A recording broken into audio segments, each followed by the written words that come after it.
Essentially, well, given the estimates that we could run with previous prescription numbers and estimated COVID-19 levels for the following months, we saw that there was very little chance that countries would use all of their available oral antivirals before these would eventually expire in a few months.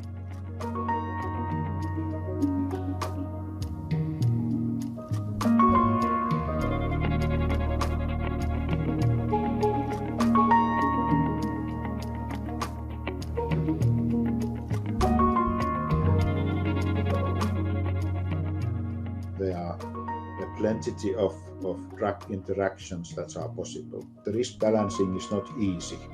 And I think as we also go, it goes around that we've seen cases where the drug has been dangerous. So patients have had bleedings or serious drug interactions while they've been on the Paxlovid. The other one is also that the physician needs to be aware, needs to be sure that the patient can take his medication as it's recommended, because you need to stop some of the medication.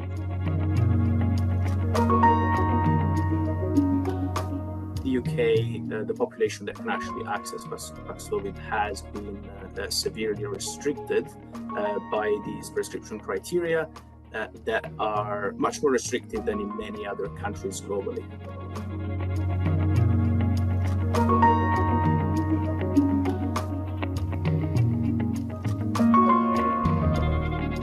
That said, Europe could have seen a much higher use of oral antivirals, and we have evidence from other countries where this has actually happened, and they have been able to use much more.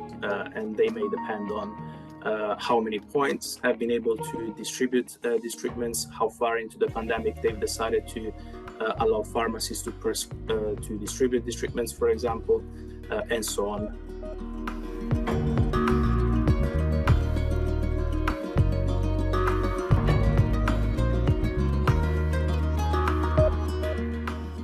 The problem, of course, with the drug is that people should be aware of when do I belong into the risk groups, and if you belong to that, you should seek medical advice and test very early on from the first infection signs.